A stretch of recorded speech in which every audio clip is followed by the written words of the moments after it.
is we're seeing something called the Dunning-Kruger effect actually play out right before our eyes. If you imagine a graph, and on the vertical axis of the graph you have the idea of confidence, and on the horizontal axis of the graph you have competence.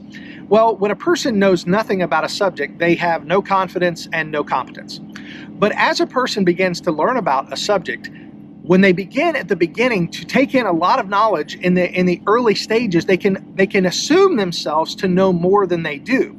And so their competence level is not very high, but their confidence level goes way up.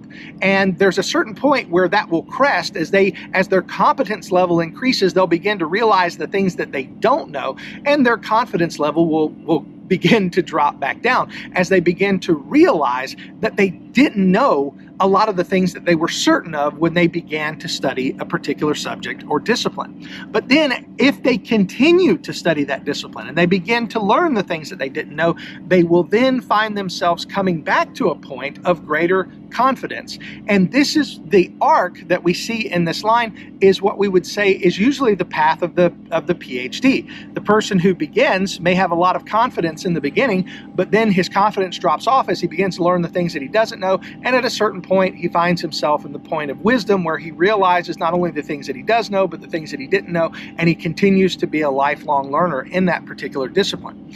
Now, the person who has the PhD, this person over here, if he is engaging in a debate with a person who is new to a subject, it's likely that he would not be able to overcome the person who is new to the subject, because the person who is new to the subject is often so confident in what they believe that they know, and they don't know the things that they don't understand yet.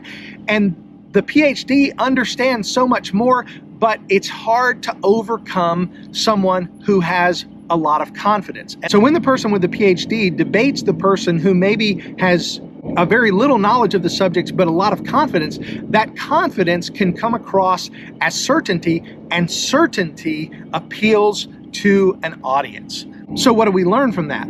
Just because a person is exuding confidence, and just because a person exhibits certainty, does not make them right. It may very well be that the person just simply doesn't know what he doesn't know.